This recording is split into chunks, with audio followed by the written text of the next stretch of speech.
What is going on, everybody? Welcome in to the North End Podcast, episode 21, our Tim Duncan episode.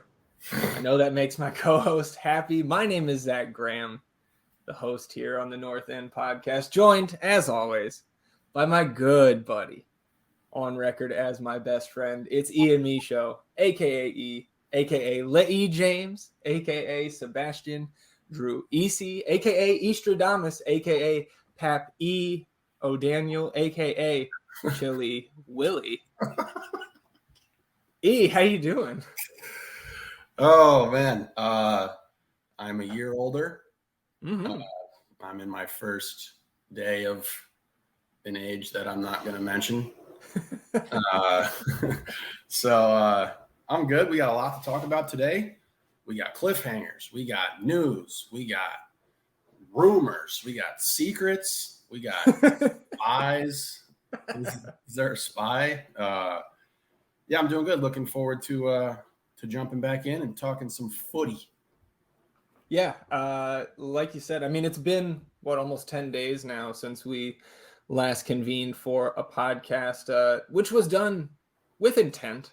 The rumor was we were going to have an MLS regular season schedule release today, Thursday, December 15th, not to be, at least here at 1:30 p.m. Central Time in beautiful Austin, Texas. Although I will say the cedar pollen is here, which means I am in danger. So nothing crazy to report yet, but I'm on high alert.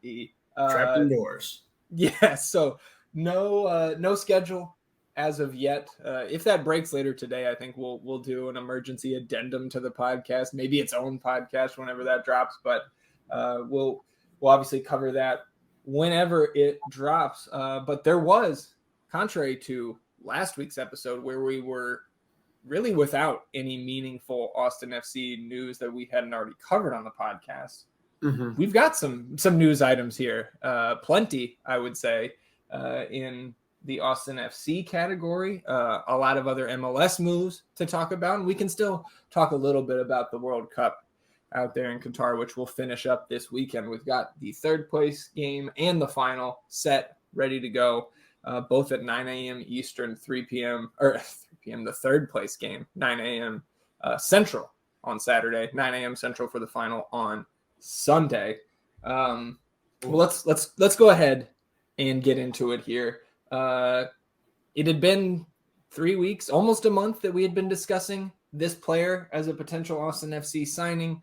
We were 99% sure, based on our buddies over at We Are Austin TV saying that they were very sure it was going to happen.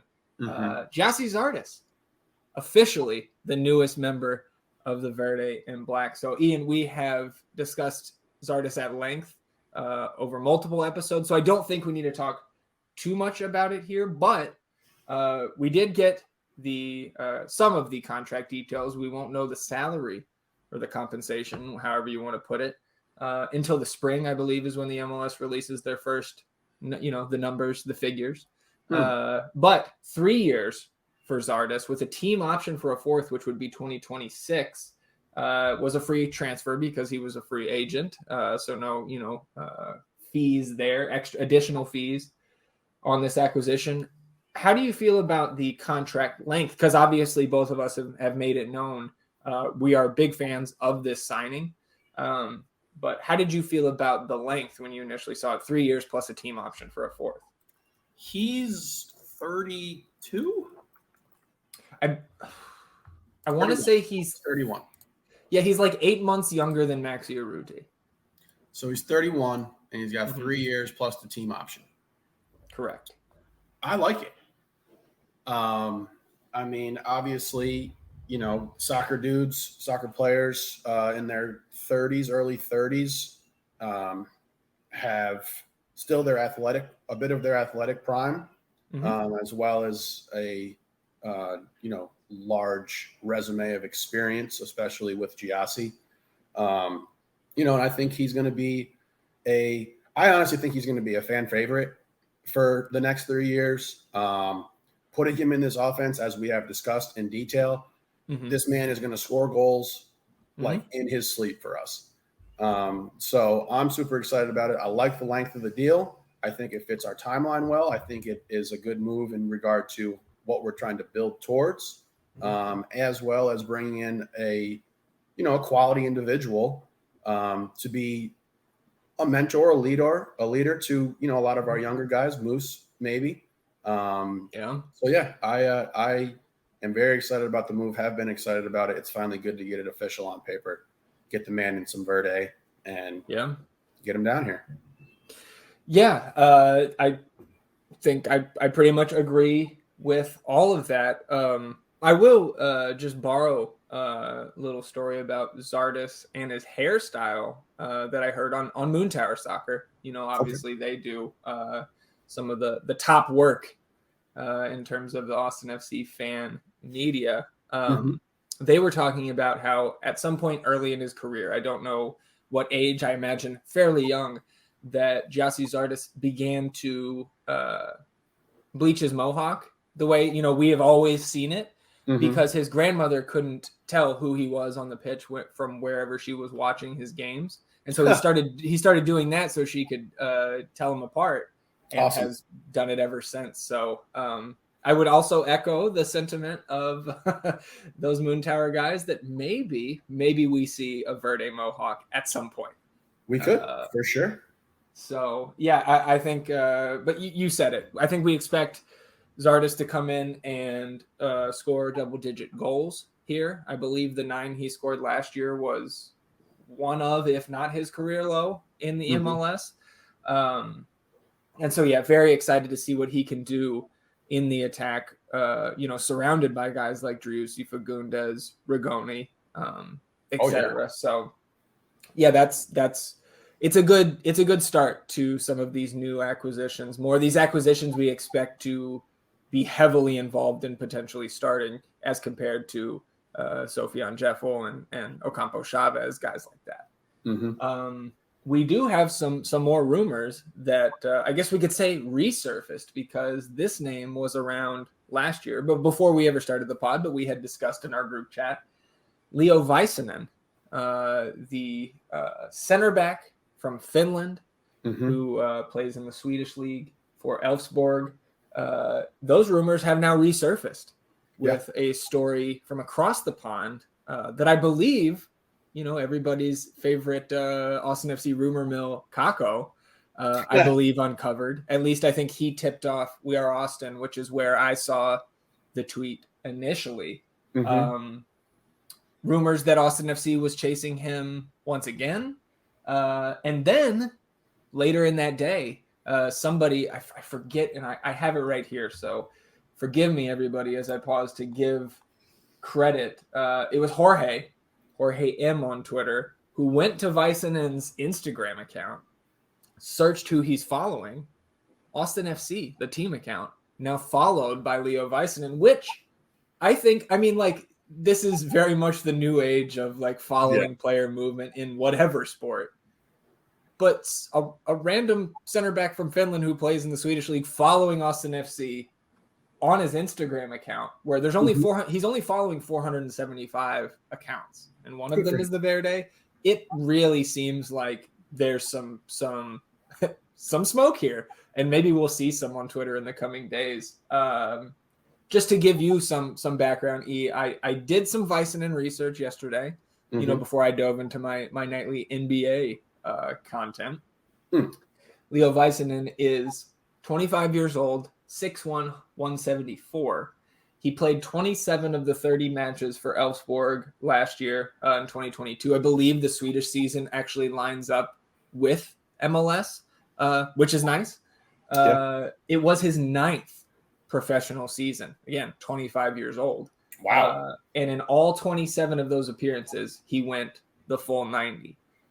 So this is a guy who can play a lot of minutes and seemingly play at a pretty good level, at least for the league that he's in. He's valued at $2.5 million on transfer market, and would be our biggest national team guy, 23 caps with 19 starts for Finland at age 25. So this is what I think, on paper at least, and I did uncover a full game albeit from 2021, where you could watch 90 minutes of Väisänen. There's a couple just very sparse like highlights from some of their games.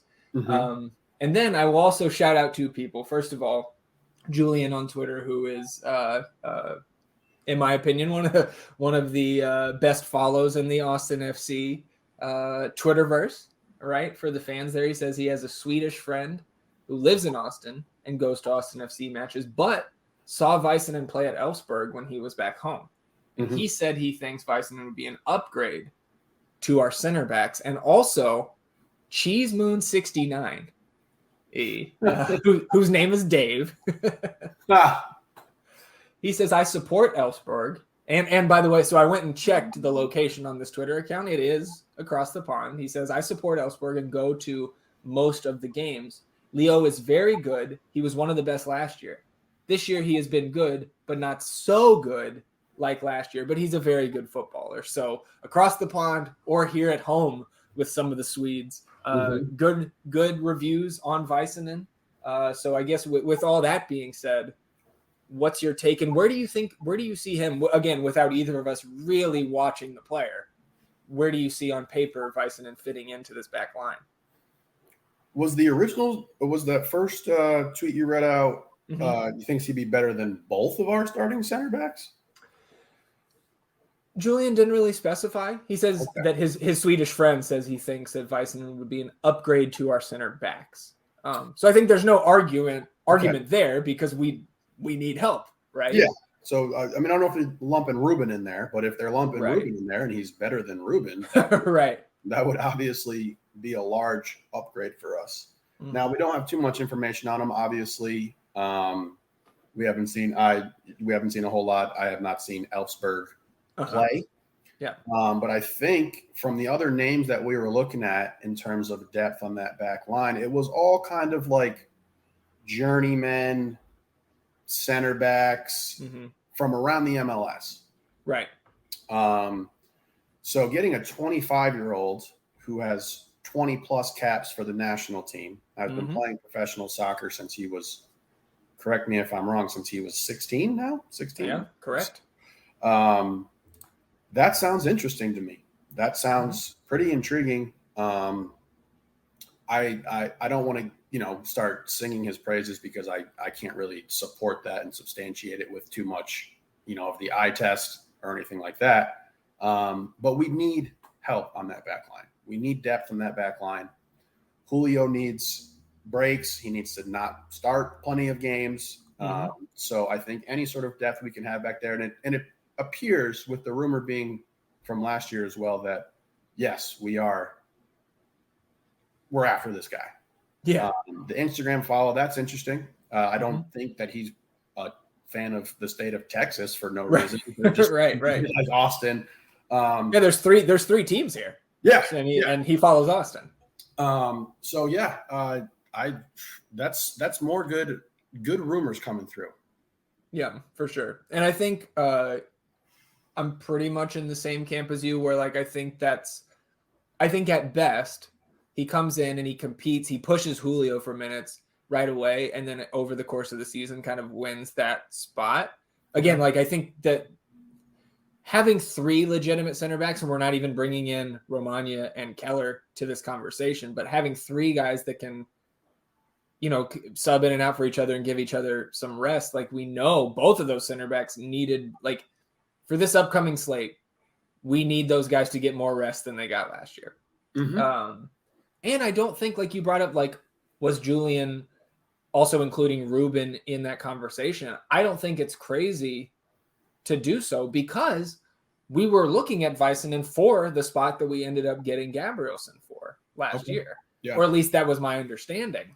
So the fact that now we could maybe have both Gabrielsen and Väisänen back there, it's intriguing to say the least. I did find Finland played France in World Cup qualifying back in 2021. It was just a blurb that did mention our potential new player. Benzema and Mbappe played a neat 1-2, and the Real Madrid forwards effort nicked off Väisänen behind Lucas Hradecki to open the scoring. Finland's goalkeeper was beaten again 10 minutes later. Mbappe burning Väisänen for pace down the left and bending an unerring finish into the bottom right corner. So it appears that the World Cup finalists did a number on Väisänen, but I don't think that's, I don't think that's a knock against the young boy. Not going to be facing a whole lot of Mbappes and Benzema's over here. Yeah. And, you may see a Bale, but not the same. Yeah, for sure. That's quite the lineup to be going up against there. Yeah. So can he play out of the back? I mean, that's probably the biggest question we have for him right now. He's clearly a professional player who has experience playing in the back line. Now, does that necessarily translate to how we play out of the back? Is the big question right now for me. If he's got good feet skill and can really move the ball, then I'm for it. Let's go. I mean, you'd have to think that if we're targeting him in multiple off seasons and multiple windows, that's probably one of his best attributes. Again, when we get a little time, maybe here over that Christmas holiday, right? Maybe I'll go watch a half of Leo Väisänen and check that out. But I think I would not be surprised if next week we've already got him signed, sealed, delivered. Because it just seems like all signs are pointing to him coming on board here. We'll see on Leo Väisänen.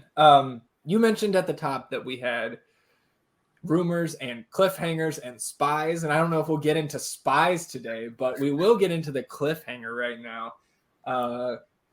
Hernan from We Are Austin TV, who did make his own Twitter account separate from the podcast and the channel accounts. So everybody go follow him. He tweeted out last night. Let me go pull it up because I think he said some interesting news just came across my desk, I believe is what he said. Just make sure I got it right here. That quote will never not kill me. Yeah, he said interesting news just hit my desk. Oh. ... Bro, you got texted. So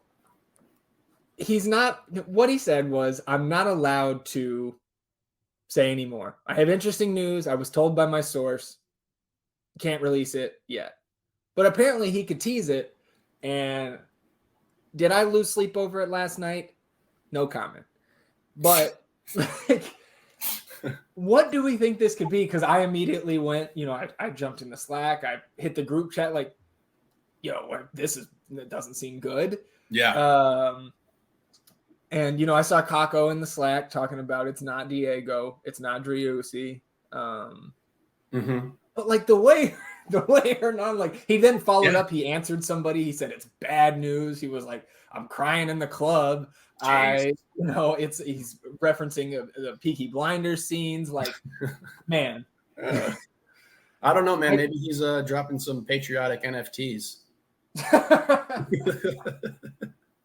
Huge announcement. Huge.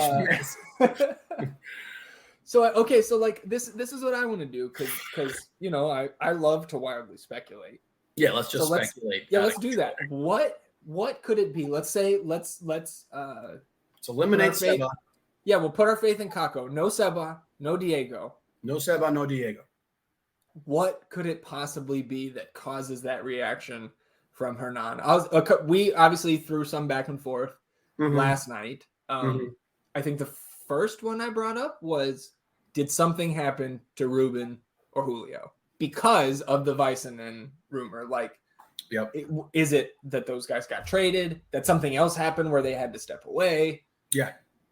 What do you think about that possibility? I mean, I don't know. Losing Julio, I love you. I'm a big fan of you. It's not catastrophic. I don't know why you would need to start some sort of chain where we're all like, oh my God, this news is terrible. Right. So yeah, I don't know. On the other hand, also the Leo rumors have been around since last year. So It doesn't really make too much sense unless because we weren't gonna open a spot. Are we opening a spot for him? Right. Also, but we have spots open, I think. Yeah. Then also we talked about coach potentially being some sort of. To me, that might be. I don't know. He's established here. His kids are here. Mm-hmm. If it's coach potentially taking over or working with the men's national team, what would be? Well, I think he already was before he got hired here. I think he was Greg's assistant there. Okay, but like, does that so that automatically is just gonna like? I mean, we're not playing for another 3 years and what now is it 58 days or some shit like that? Yeah, whatever. Moose. Yeah, Moose I comes think, out because it's like he had all the stuff going on with his family. He just had a kid. Like, does he want to be back with his family and his child? That with the Zardes now, that might be something that I would try to like, if we're putting percentages wise, I might have that as my odds on favorite right now would be Moose because while it would be detrimental to the team from a talent standpoint, and he is clearly a fan favorite, people really like him. Yeah. He's part of the Austin FC culture. We're growing the legend with him. I mean, first hat trick, right? Will always be part of the lore. Absolutely. I think that might be, and maybe Danny, because I think that there's probably real interest in getting Danny elsewhere. Right. And we have Valencia, who we thought was going to start. Yeah, I think given Danny's age, he took a giant leap this year. Let's not make any mistake about it. Like, he came out of fucking nowhere for us, and was fantastic. So, to me, right now it's either Moose or Danny. If we took Seba and Diego off the table, which I think makes sense because honestly, if it was Seba, it wouldn't just be one. We are Austin TV dudes knowing about it. Sure, it would. I mean, maybe though. I mean, those guys broke Driussi coming here in the first place.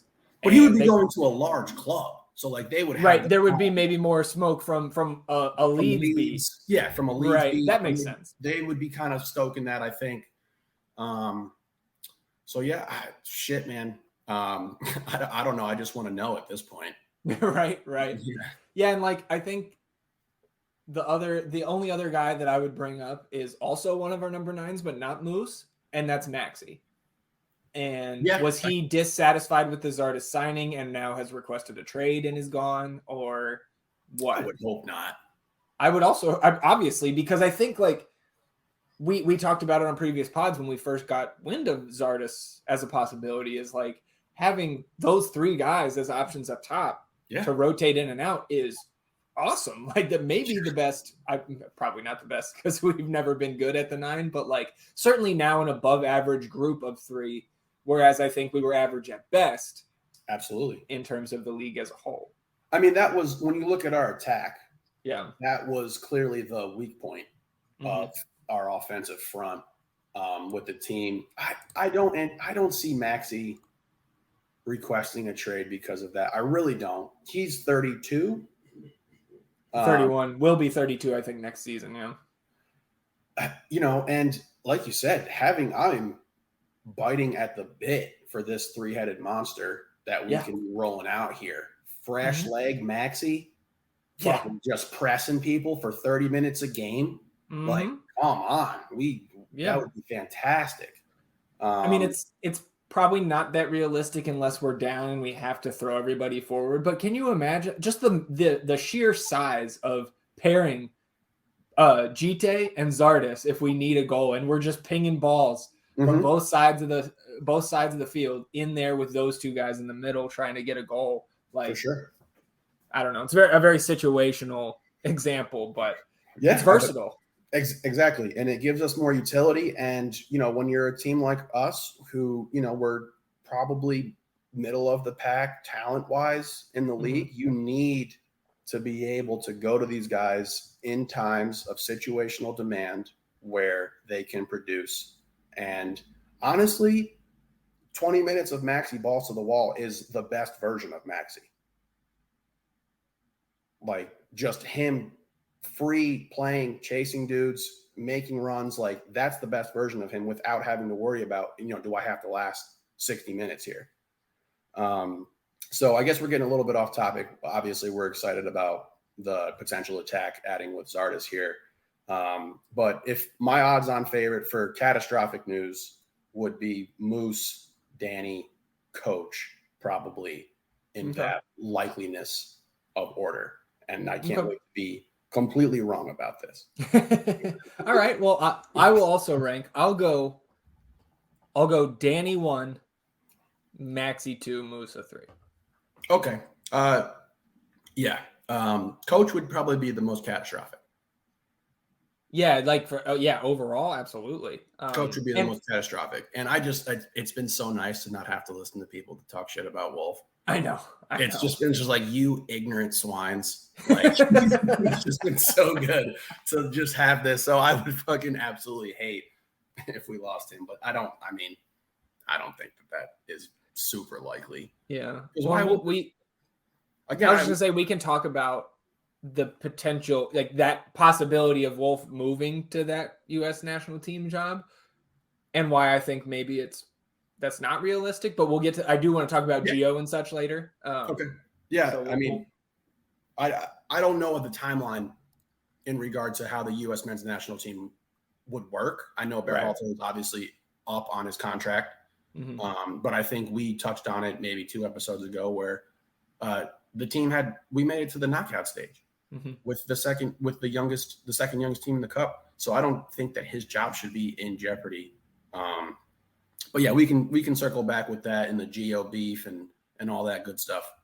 Sure. Well, even more Austin FC news is I got to tell you, man, I hope we are not waiting too long for whatever Hernan was told.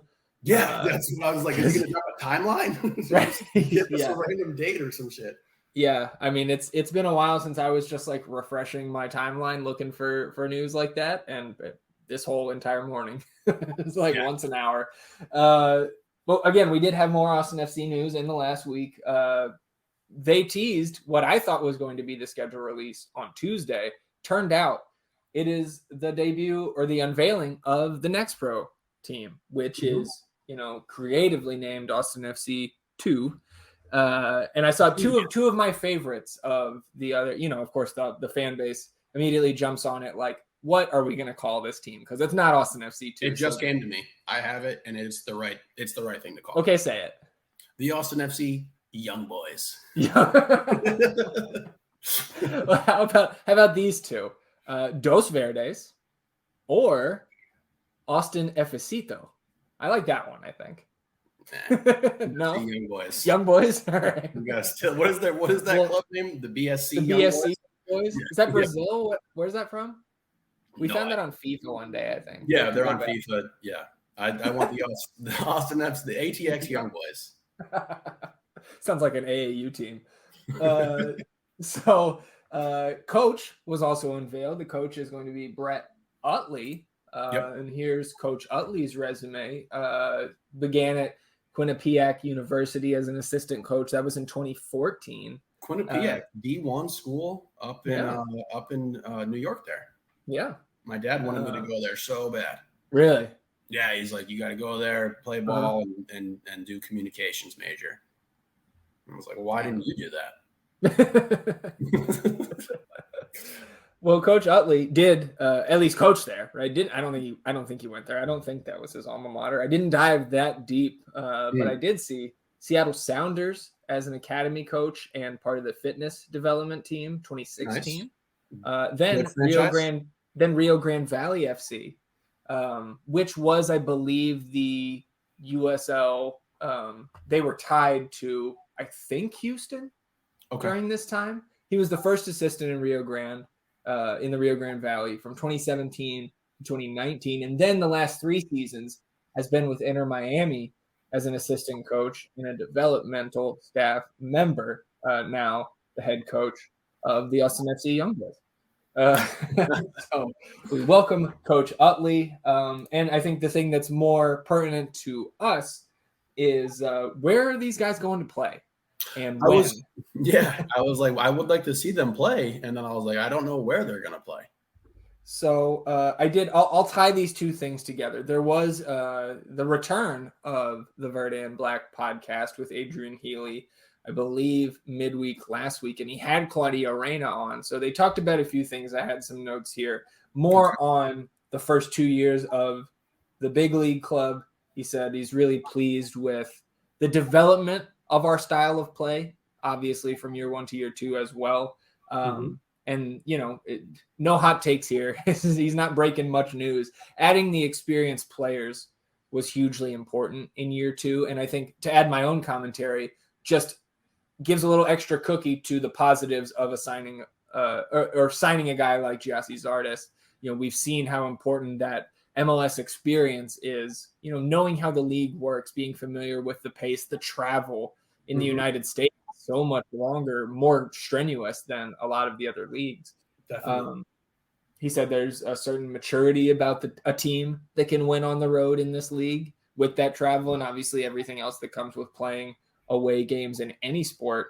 He said DC and Colorado stood out to him as road wins where they really kind of established their presence this season, and the Orlando comeback at home was also one of his favorites. He says he's looking forward to Rigoni this season, expects 10-plus goals from him.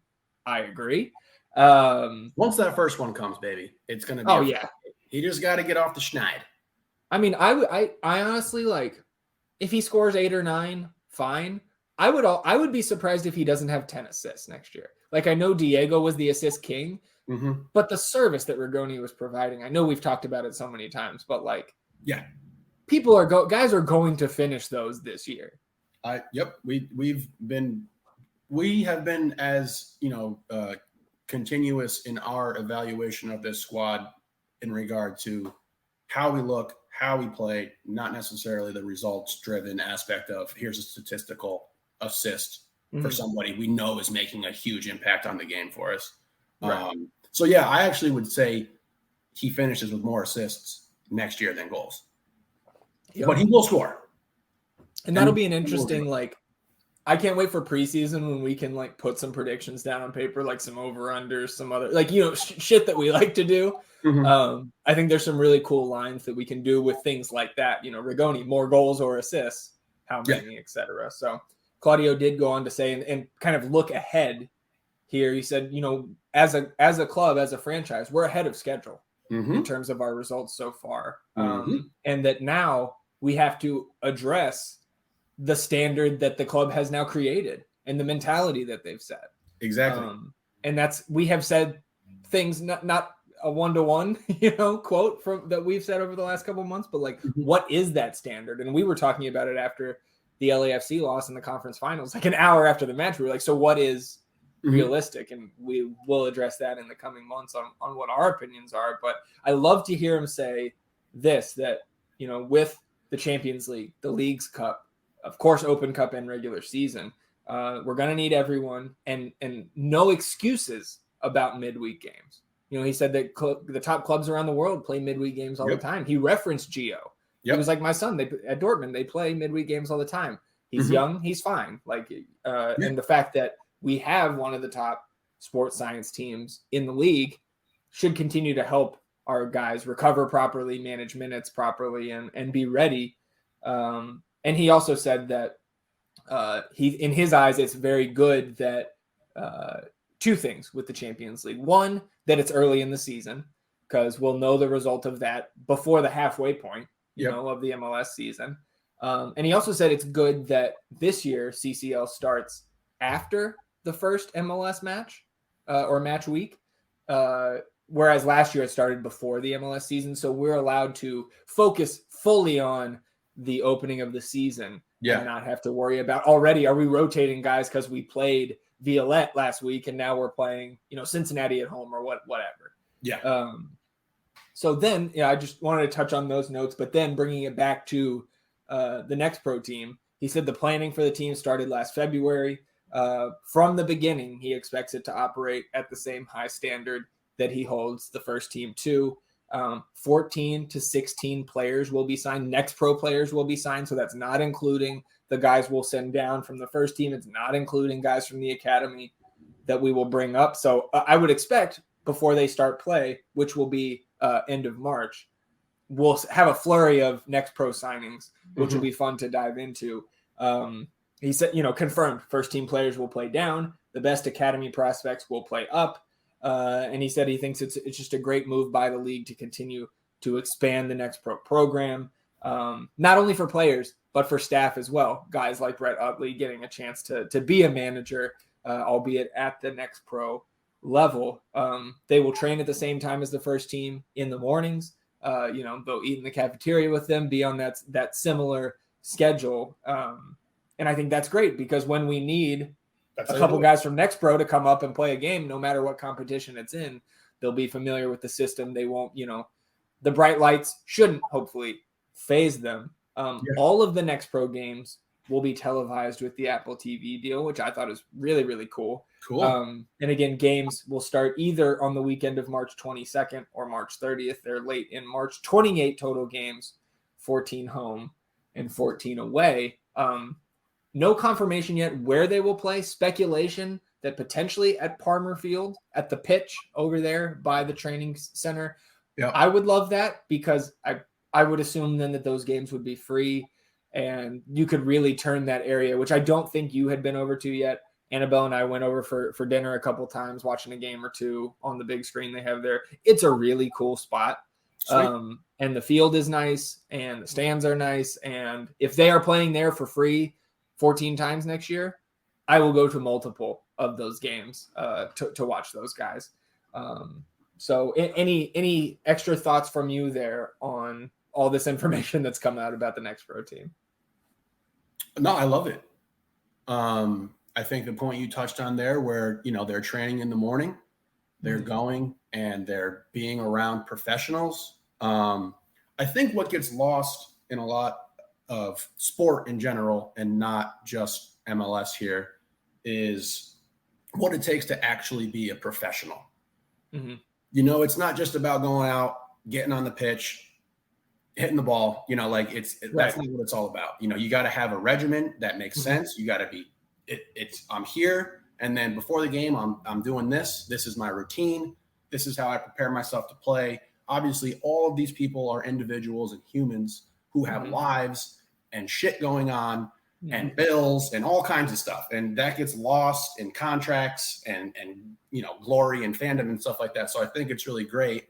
And it fits into what we want to do with this franchise in regard to being a professional squad that does things the right way and continues to build and move forward. And I think, we've touched on plenty of times that MLS is expanding. It's growing. It is moving much more internationally. I mean, we have a 25-year-old Finnish man who is following Austin FC, right. So if we want to be one of these clubs, that's not, obviously MLS teams aren't going to get the recognition of these EPL teams worldwide and things like that, but over the course of 2 decades, if you're looking at this from a long-term standpoint, you have to start somewhere. There has to be a step. And the excuse of this is soccer in America and it'll never catch on is bullshit. And it's just it's a defeatism attitude to have. And I think everything Claudio said there was spot on. The no excuses thing. We play Wednesday. This is how professionals throughout the world do it. And we want to be in that sphere. We want to be considered, these clubs that are, building storied franchises, have storied franchises. So I'm all for it. And I would definitely go check out some games there. I think it would be great for a lot of people who can't get into the stadium because, we sell out every fucking home game. 100%. It draws in more fans. It brings in fans who might not have access to our Austin FC club, who we can then welcome in. Yeah. So I think that's great. Also, maybe we can submit the ATX Poyos for the team name. Oh, yeah, I like that. I mean, you got to hope that they're open to changing the branding, maybe a little bit down the road, right? When we're more established. So yeah, a couple more Austin FC things to hit here before we move on. These not as important, but I thought we would mention them nonetheless. First of all, we have tickets in our account, and they are for the second leg of the round of 16 in the CONCACAF Champions League against Violette from Haiti. So that will be March 14th. Kickoff is 7 p.m. at Q2. So it looks like, we talked about at the time when the draw happened that it appeared that there was a chance, like maybe even like a good chance that these games wouldn't happen against Violette because of what has happened in Haiti over the past many years, and last year the team from Haiti not being able to play and having to forfeit. But it seems like they're rolling right towards playing these two matches. The first leg's going to be in the Dominican Republic, so I don't know, man. Seeing that thing show up in my email, like, hey, check your tickets, got me excited for that. I would imagine. And as someone who controls both of our tickets, I bet you were doubly excited. Yeah. Also, Austin FC vanity license plates now available for pre-order from the state. I believe we need 200 pre-orders for this plate to actually go into production. Okay. So I think I'm going to do one, but one for, the vanity of it. And two, to help everybody else out who wants one. So I will chip in there. And maybe we get a little, maybe we have a North End license plate. I think it like fits. You take out the vowels. So nobody else fucking take that one. We will find you. That might be the push I need to actually get my driver's license and license plate to Texas. Two more things here. MLS Staff Awards came out, and Austin, I don't think swept them, but it damn sure felt like it. Ticket sales team of the year, marketing team of the year, communication team of the year, medical staff of the year, and then Andy Loughnane, executive of the year. So congrats to all those people. Like, we've met a couple, like when we won that little contest after the LFC game and got to go down on the field, we met some members of the communications team, the marketing team, and you see them running around all over the field. You see them on Twitter. You see the hard work that all those people paid off. I don't know what they get for these awards. Hopefully the club is rewarding them with at least a nice Christmas bonus, if not some substantial raises. Because the guy who controls that is our owner, Anthony Precourt. And that leads me into our last bit of Austin FC talk. We are not, super pro owners, and that's across the spectrum of American sports. But if there was one owner who we would want to be buddies with, it's Anthony Precourt. And certainly not buddies, but Anthony Precourt did follow us on Twitter, which I think both of us were like, that was really cool. That was awesome. To see Precourt, follow the pod, and who knows how much he's actually on Twitter, but just the fact that he's shown that, that's acknowledgement, I think, a little bit for us. And I that felt really, really cool. I thought it was awesome. A real testament to your work in the Twitter sphere, getting us noticed. And no, I thought it was awesome. When you sent me that, I was super excited. And, if he takes a listen to the pod, that'd be great. Yeah, absolutely. Hey, Anthony, we appreciate you for all that you've done for the club, the city, and by extension, us. Let's bring those beer prices down just like $1, right? Like, let's do a little something. We just got the follow. I'm just saying, look, why is jellyfish $18? The question why is anyone asked, drinking an IPA is the question. That's the real question. You are going to alienate yourself from our listener base because we're in Austin, dude. People love craft beer. And just because you think Miller Lite is the greatest drink ever created doesn't mean that that's what the majority likes. So that's why people are. It's like sometimes when everybody else likes something, you're the one that's wrong. Do you like IPAs? I'll have an IPA. You like drinking a nice beer soup, getting 358 calories into your tum. All I know is I have a way more advanced and sophisticated palate than you, and we can just leave it there. I appreciate you once again, or something. We appreciate you once again, Anthony Precourt, for the follow. That was very exciting for both of us, and we hope if you ever do listen to the pod, that you enjoy it and at least maybe get a chuckle or two out of some of our tweets. let's jump into the MLS happenings over the last week. And this, obviously, the first thing I do want to say, and on a serious note, this would also tie into the World Cup talk, but I wanted to say it here. Neither of us are as experienced. We haven't taken in as much of, or we did not take as much Grant Wall content in as I think probably most soccer fans, certainly here in the United States. But I think both of us were very well aware of him and his work, and have taken in some content, especially over the last 2 years that we've become huge MLS and Austin FC fans. And him passing away out there in Qatar is heartbreaking, a huge loss, obviously friends and family and the sport itself, especially here in our country. So I just wanted to acknowledge that and not really go any further because I just wanted to pay my respects there. No, I'm really glad you brought that up because I was just going to try to randomly throw in an RIP Grant Wall, an absolute legend.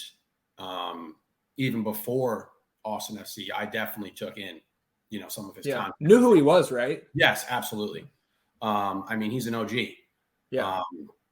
That's a huge, obviously the most important aspect are his family, his close relatives, his family, but a loss for the global soccer community, football community.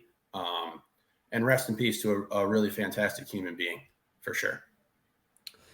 Yeah, well said. Again, lots of MLS happenings, especially in the last, I would say, week or so. It seemed like after the quarterfinals concluded out there in Qatar that some of the MLS movements started to pick up a little bit here. Some of the highlights from the last week. Fredy Montero, Seattle legend. He's 35 years old now. Legend. He began with the Sounders in their expansion year, 2009, left in 2012, and then returned to the club in 2021. He's got 76 goals across all competitions with Seattle. So the aging Sounders legend, Fredy Montero, back in Seattle. Oh, that's cool. Yeah.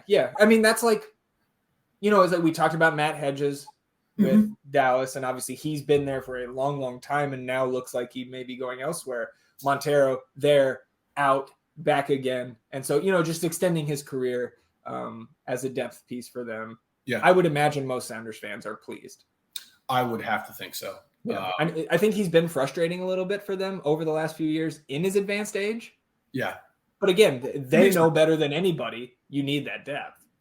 Yeah. I think that's a good sign just for the club and their fan base, which obviously is, a bastion in MLS. They've got what we want, CONCACAF Champions League. And I believe that means a spot in the Club World Cup. So, when we talked about earlier where we want this club to be down the road, I think that is certainly one of the lofty goals. What the fuck is the Club World Cup? So I think you go to, let's look it up here. My understanding was that, you win a competition like CONCACAF Champions League, UEFA Champions League. I'm sure there's Champions Leagues for all of the football confederations around the world. Let me just, trusty old Wikipedia here. The FIFA Club World Cup is international competition.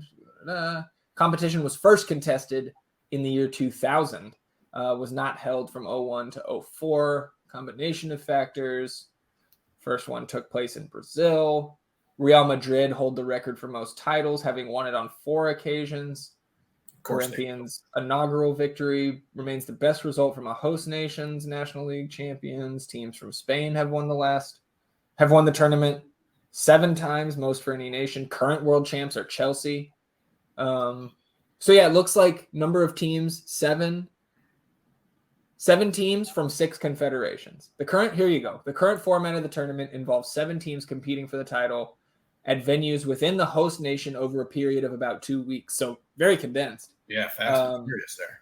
The winners of the AFC Champions League, which is Asia, the CAF Champions League, which is Africa, CONCACAF, obviously we know where that is, CONMEBOL, which is for South America, or in South America for the uninitiated, OFC Champions League, which is Oceania, and UEFA Champions League there in Europe, along with the host nation's national champion. So I imagine if the United States hosted the Club World Cup, that means the U.S. Open Cup champions would get a berth. So that's interesting.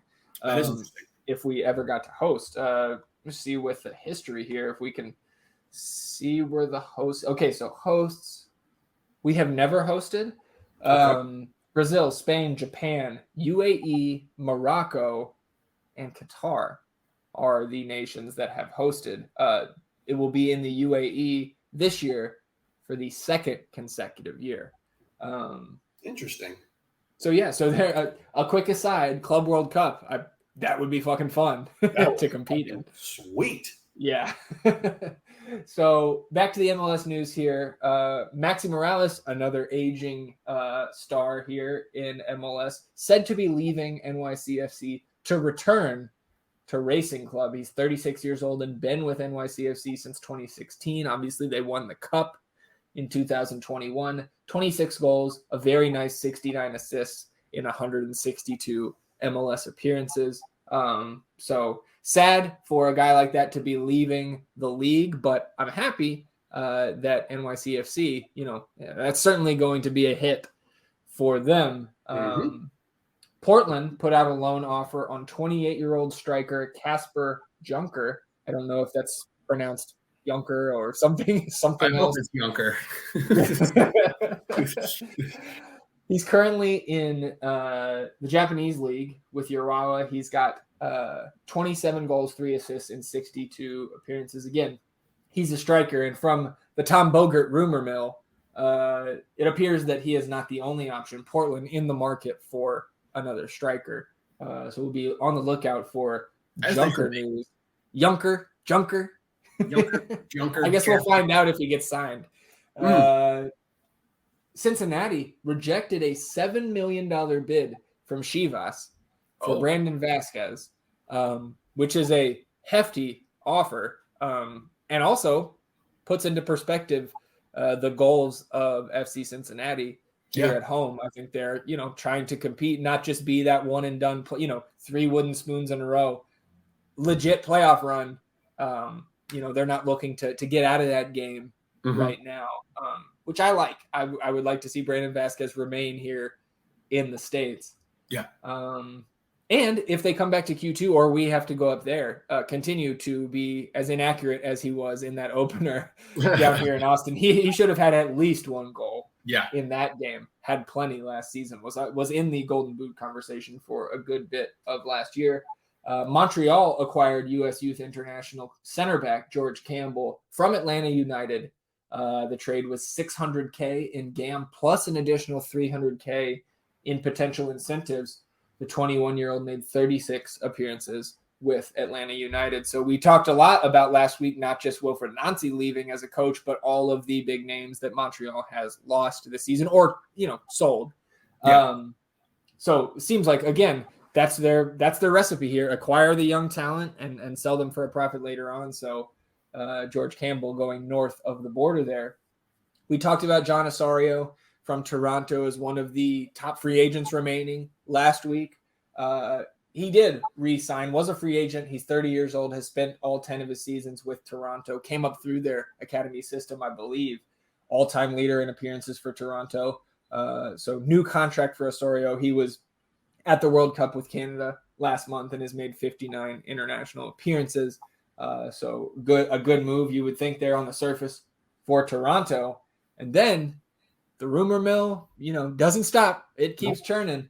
Angel Di Maria, who will suit up on Sunday in the World Cup final, reportedly could leave Juventus during the January window, and a number of MLS teams are interested. Obviously, again, the 34-year-old winger in the World Cup final this Sunday. So I don't think that this is somebody Austin is chasing. But to have a guy like Di Maria come to MLS, I think would be awesome. I totally agree. And having watched Argentina this entire World Cup, and also being very familiar with Di Maria throughout the course of my soccer fanhood, he's one of my favorite players to watch play. He's been super impactful for this Argentinian team that's obviously in the Cup final here. And just another rumor for a huge name that could be, coming this way. I mean, we had the Messi rumor. Maybe he tries to pair up with him somewheres around here. Oh, man. That would be Can you imagine him, Messi, Higuain, and Di Maria in the attack for Miami? I'm glad that we played them last year. Yeah, fuck that. Last thing here on the MLS side, I don't know who compiles this, but we have a MLS Fan Cost Index. So I think the average cost of being a fan for one season of each team in the league, which I thought is a cool idea.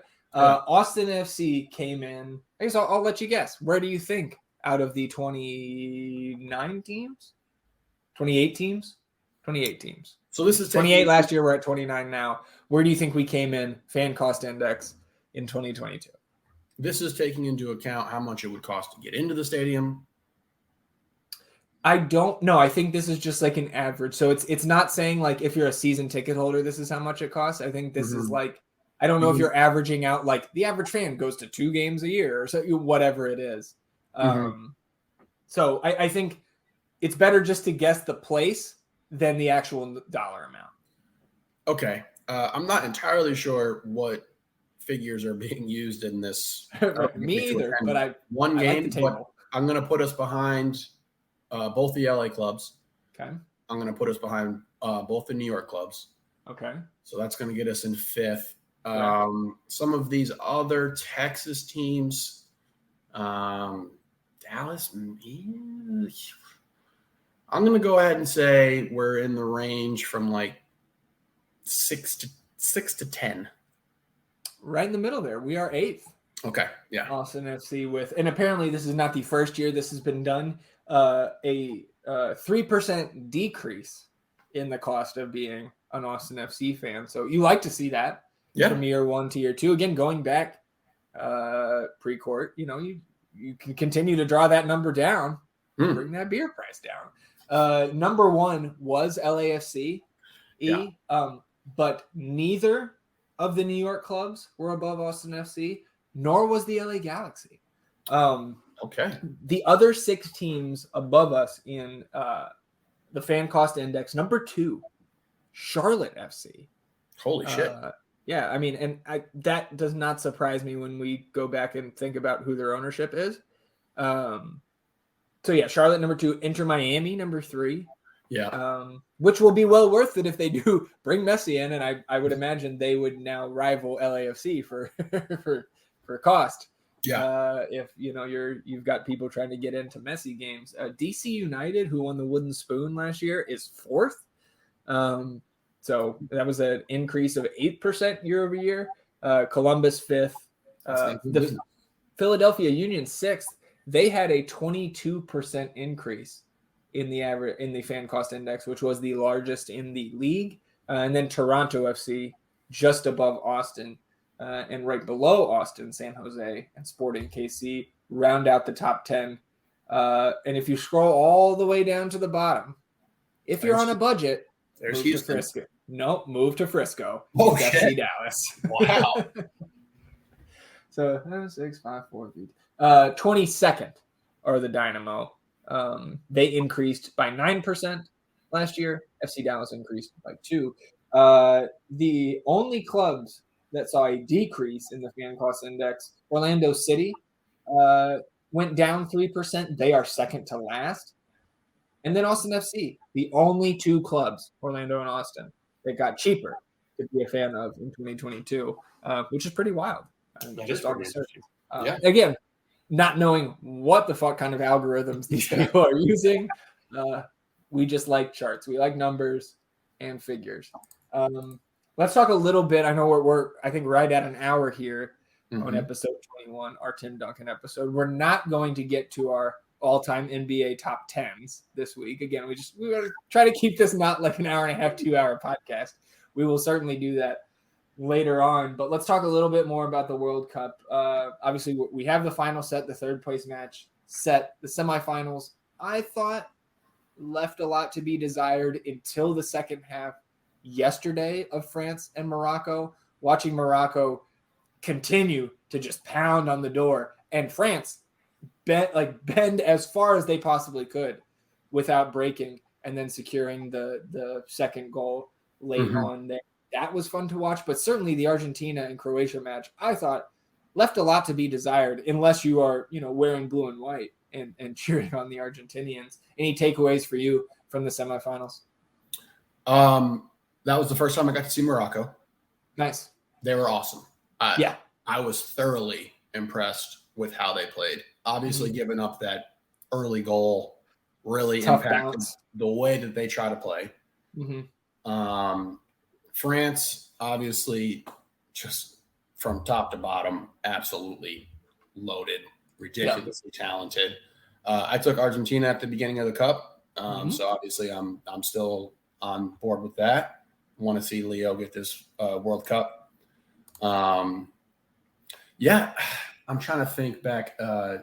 Those two games, yes, I would say in regard to what we have been able to watch might have been a step down.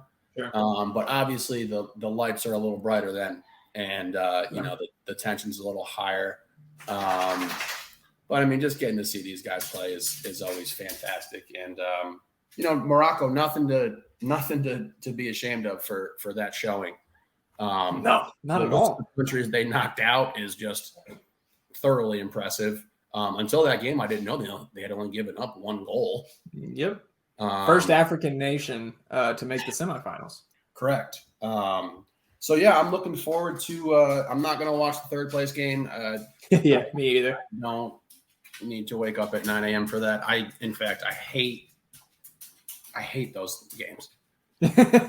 In tournaments that I've been in, where obviously we have been knocked out of potentially winning the ultimate prize. It means nothing to me. Probably, I've never been potentially third in a World Cup. Yeah, right. I'm very much looking forward to the final. Obviously, two powerhouse nations facing off. I'm not looking forward to trying to wake up at 8:30 on Sunday. Right. Yeah, it's been an awesome cup, and here's Leo's shot. I think if you're a fan of soccer, that is something to be seen and really appreciated, because he's not going to be around forever. Yeah, couldn't have said it better myself. I will also not watch the third place game. Take Saturday to sleep, because I will be getting up on Sunday. Absolutely going to watch this final. Yes. And I think I'm with you. I would rather see Leo take it home here. And I don't know. As we talk here, I want to pull up the odds. I imagine the French are the favorites here. Oh, wow. Regular time. Argentina plus 180. France plus 180. Oh. So it is literally a pick'em right now. Pick'em for sure. Let's see. What are their global rankings? France is like 2 or 3? I believe it's 3 versus 4 here. Let me pull up the FIFA rankings. 4. Well, Brazil 1. And Germany 2? Oh, wow. No, Belgium 2. Germany was 11. I'm way off there. Same colors, just vertical instead of horizontal. So I'm passing off there. You're from Texas. Yeah, Argentina 3, France 4.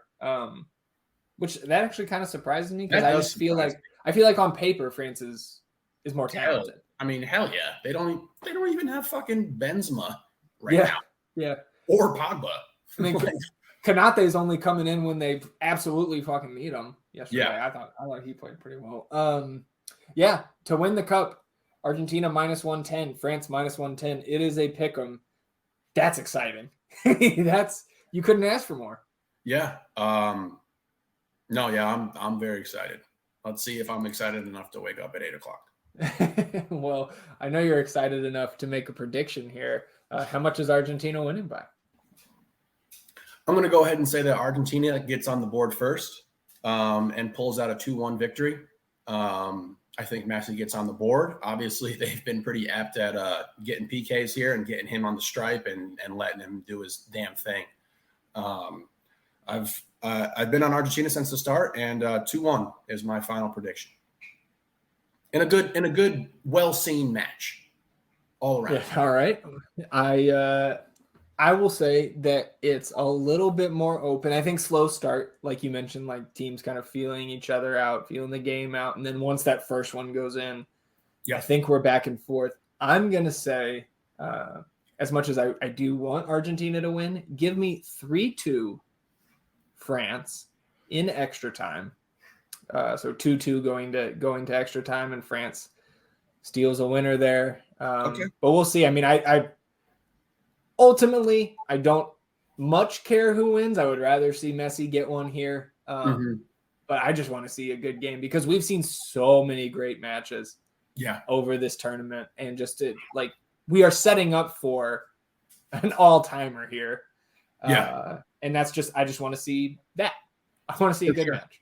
And I absolutely could see Argentina losing this game. And I think, honestly, if France does win, it's going to be because Lloris thoroughly outplays Martinez on the other side. A couple of saves that he had in that Morocco game were spectacular. And obviously he is one of the best in the world. So I could see that. And you know what? It's going to be hard for Argentina to beat him twice. 2 goals. I mean, beat him with a shot. Right. Yeah. So we'll see. And obviously they have the power to get 3 goals. Mbappe and Messi are just, they're one-man wrecking crews. That goal that Mbappe created in the game versus Morocco where he beat 5 players. Down the left. Just 4 dudes in the box and it was so cool because it was like he beat 2 guys without even having to touch the ball. Yeah. Like he opened his hips. He got a back pass, he got a pass back and he just opened his hips that he was going to go right and then just took the guy left. Yep. And then he had a beautiful turn. Ball comes on to him. He's got a man on his back. Again, shoulder shimmy. I'm going the other way and you're, behind me at this point. So yeah, it's going to be great. It's going to be fun. Yeah. I mean, if it can get you out of bed at 9 a.m. on a Sunday, it's a good game on paper. We'll see. It should be hopefully a good second half. I'm gonna be calling your ass at 8:55. Wake your ass up. Oh yeah, that'll work. Last thing here. Let's talk just a little bit about Gio Reyna. We wanted to kind of tie that in. We both said last week, and I think we both still have the same take, that we would be absolutely fine bringing Greg Berhalter back on an extension for the next cycle, because I think he met, again, our expectations. Get out of the group stage with this team, second youngest team in the tournament. But there is this controversy surrounding what the hell happened with Gio Reyna and the different kind of stories coming out from Gio's side, from Greg's side, which he went through the media that was supposed to be off the record but wasn't off the record. And I don't know, man. I think for me, and I think we said this last time, to me, the most important thing about a situation like this is you fucking keep it in-house. And Absolutely. No matter who said something, whether it was Greg or another staff member, that's a bad look. And I think that, I guess my question to you is, do you think that this story playing out will affect the employment of Greg Berhalter and his staff and whether or not he's brought back? And again, I guess tying the potential bad news that Hernan was teasing, if that is Josh Wolf getting called up to coach the national team, that doesn't make that much sense to me because they run the same shit. Yeah. So we're just going to get a different. I mean, I guess if you don't like Greg as a person, the personal side of the team, then you bring in a guy who does the exact same thing and players clearly like, because the MLS player poll said, we want to play for Josh Wolf. That is the coach that is the most desirable for the MLS players. So I guess just what are your thoughts on what has developed with this over the last couple of days? Because last night, the national team posted a picture of Gio on Instagram just with number 7. And they posted a couple of other players over the last day or two. But I don't know. What do you make of this? I don't know. I really don't. It was strange to not see him playing more, especially with the clear, McKinney injury and detriment. He was not 100%. Right. I really don't know what happened. And, in regards to Berhalter and, moving forward with this team and Gio, I would hope that he wouldn't lose his job for Gio. You know what I mean? Like if the death blow was like, oh, well, he didn't play Gio here. I don't know if that is worth the justification of moving on from the guy. Right. And was Gio in any of those games? Was Gio being on the field more going to advance us past the round of 16? Hell no. So it didn't have an effect on the outcome. Yeah, for sure. I don't know, man. It's something to watch. Yeah. It's something to watch. It keeps unfurling. And that's, I think both of us, again, we would be fine with Berhalter continuing. But I will also say this. If that means that Gio Reyna is not around, unless there is a majority of team members, players, that also feel that way and don't want him playing with whatever type of lackadaisical training he was doing or bad attitude or whatever, unless there's a majority of players that say, no, we're with Greg here. We don't want Gio playing. He doesn't deserve it. Yeah. Then we cannot not play Gio because Greg doesn't want to. Yeah. So obviously there's a long time between now and when we have the next competition that matters. I imagine it's Gold Cup coming up this summer or next. But yeah, it's, again, just something to keep our eyes on and definitely wanted to chat about, especially with the small chance now that maybe it would be Josh Wolf getting the goal up there. Where did Wolf finish for Manager of the Year? Oh, I feel like I think it was Jim Curtin for Philly. Let me see. Can't be too bad at that. Year. Yeah, it was Curtin, and then Nancy was second with Nancy 44% of the media vote compared to 18 for Curtin. So the media wanted Nancy there. And I thought, honestly, if I had to vote, I would obviously put Wolf first, but Nancy would have been my second because obviously you and I know Coach of the Year in many sports goes to the coach of the team with the best record. Which it didn't quite. Obviously, LAFC took the shield very narrowly, but I just think it's about doing more with less. And I think Wolf and Nancy were the two guys. I agree. I would be fine. Sorry, I would be fine with Nancy winning it because I do think Montreal had less talent than Austin overall. Yeah, I think that your assessment there of what can you get out of what you have is the way to judge Coach of the Year, Manager of the Year. But yeah, obviously Wolf is one of the young hot names in American soccer as far as coaches go. And that's really all I have to say about that. Well, let's go ahead and get out of here. Almost an hour and 15, one of our longer pods in a while, but that'll happen with a busy Austin FC week, a busy week in the MLS, and the World Cup still going on. I mean, an hour and 15 minutes in the offseason with no NBA or NFL talk. Certainly that will come back around, but we'll be back next week. Or certainly, we'll be back if the schedule drops at any point.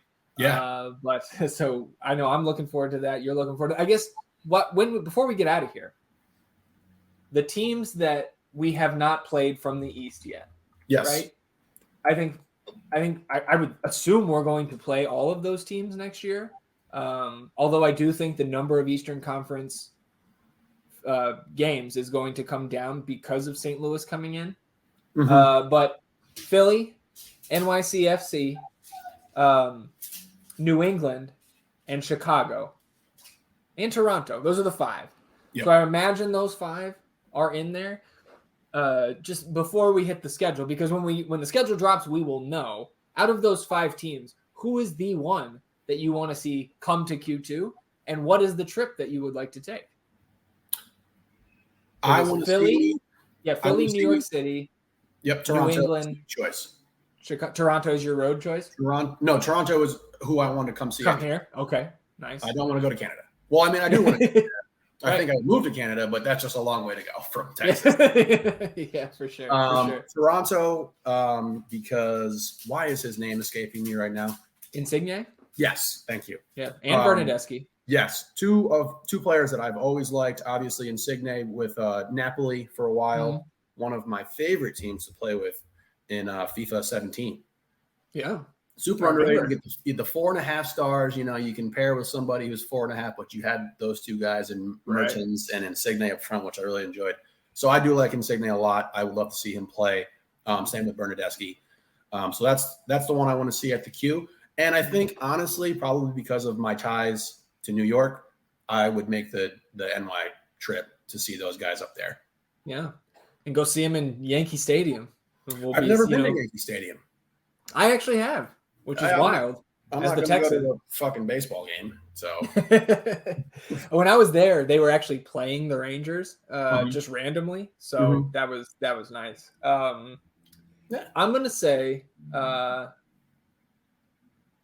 I mean, you took Toronto as mine as well for who I want to come through because we want to see the best that we can. But just to be a little different, I'll say Chicago come through. Let's see Shaqiri. That was my second.